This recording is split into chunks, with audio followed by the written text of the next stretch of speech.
The International Criminal Court says atrocities committed in the Sudanese city of El-Fasher could amount to crimes against humanity and war crimes. The city of El-Fasher fell to the paramilitary rapid support forces last week, and what has followed is being described as a massacre. Verified images and witness accounts reveal civilians shot as they fled, and videos showing fighters executing people in cold blood. A compounding misery there is the scale of hunger in the city. The UN-backed Integrated Food Monitor has confirmed this Monday that there are famine conditions in Al-Fasher. Camille Knight has this report.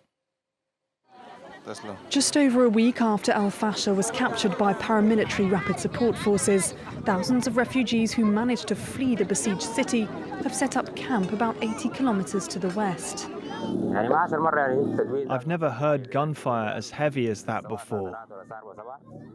Everyone fled the city, soldiers and civilians. Everyone rushed to escape amidst all the gunfire around us.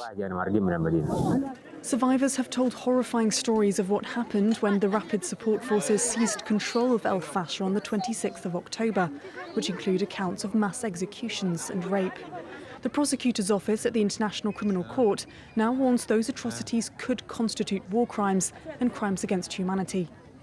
Before the war, 1.5 million people lived in El-Fasher, and while the UN estimates more than 65,000 have fled the city, it fears tens of thousands remain trapped, with humanitarian groups like the Red Cross unable to reach them. It's history repeating, and it becomes worse every time a place is taken over by the other party, and there's just no restraint in what these weapon bearers do, and this is what I find most concerning. The violence is reminiscent of 2 decades ago when the Arab origin militia that gave rise to the RSF was accused of committing a genocide against the people of Darfur, many warning another genocide is now unfolding. At the UN, Sudan's ambassador has pointed the finger at the United Arab Emirates, accusing it of financing the rapid support forces. And while it continues to deny its implication, reports show it has provided crucial logistical support to the paramilitary fighters who conducted the assault on Al-Fasher. Well, joining us to speak more on this is Nicholas Westcott, who is a professor of practice in diplomacy at the Department of Politics and International Studies at SOAS University. Nicholas, first of all, thank you so much for joining us. I would love to get your reaction to the International Court's Criminal Court saying today that the atrocities committed in El-Fasher could amount to crimes against humanity and war crimes. I think that it sends a very strong signal that what is happening in Darfur, in El-Fasher in particular, is very high up the scale of evidence necessary to indict those responsible for war crimes. And as some people have said, 20 years ago, there was an act of genocide against the African people in that region. And this looks like a rerun of the same. The ICC are very careful to make sure they don't make any firm accusations until they have assessed the full evidence. And obviously, we are still receiving evidence.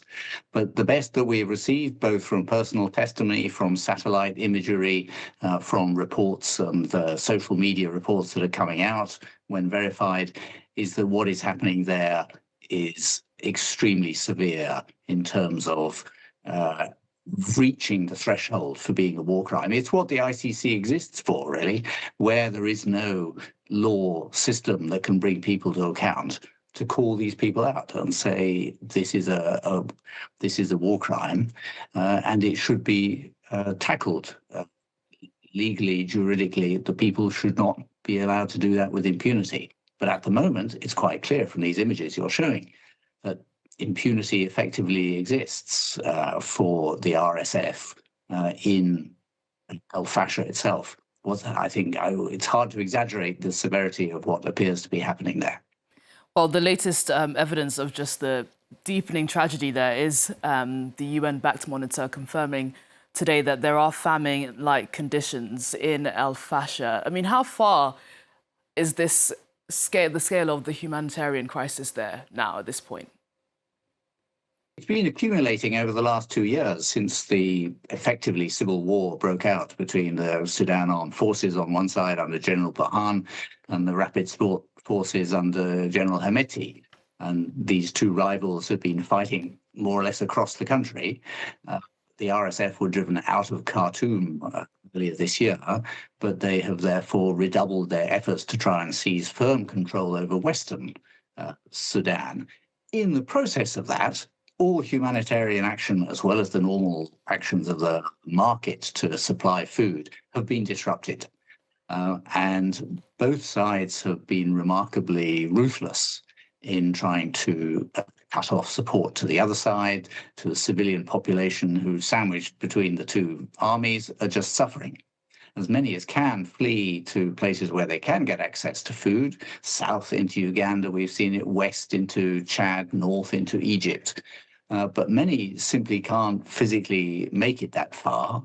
And we saw in Darfur itself, first an attack on the refugee camp Zamzam a few months ago, which resulted in a massacre of civilians, most of whom then fled into El-Fasher.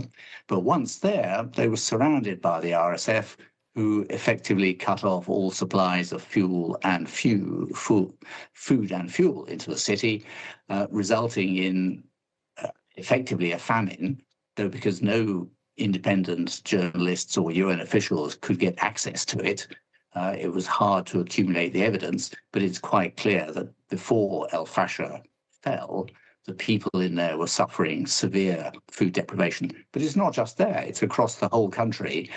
The internally displaced have been desperately short of food because humanitarian supplies can't get in and they can't buy anything. So in two areas, we have effectively a declared famine already, and elsewhere very severe malnutrition and food. It's a consequence of war. Well, many experts are saying that it is very much like history is repeating itself. In 2003, when the genocide in Darfur took place, celebrities like George Clooney spoke out for the cause. Former US President George Bush also made Sudan a priority of his presidency. But today, Sudan is very much seen as a forgotten war, one that is almost out of sight, out of mind. Why do you think this conflict gets such little attention? I think it's slightly different. What it shows is that the world itself has changed significantly since 2003, when there was a multilateral order, when there were rules that people applied, when the United States wanted to try and maintain order through the world. It's not that what is happening in Sudan is a big secret, nor that it's been forgotten. It is just being deliberately ignored by those who could do something about it. And that's because they don't particularly, the United States, the Gulf countries, who could stop this war tomorrow if they chose to do so, are choosing not to do so, partly because the Gulf Arab countries and neighbouring countries are supporting rival sides and want their own side to win, and therefore are quite happy to fuel the war, whatever the suffering of civilians. And secondly, the US has effectively withdrawn from underwriting a global system that tried to impose some rules of responsibility to protect, deliberately try and prevent the kind of genocides that we saw in Rwanda and the ethnic cleansing that we saw in Bosnia. There was an international reaction against that, saying we mustn't let this happen anymore. And rules were set up to try and prevent that, which in 2003, the US government was still trying to implement. Turn on 20 years, 2025, the US government is effectively washing its hands of it and saying, it's not our business, not our concern.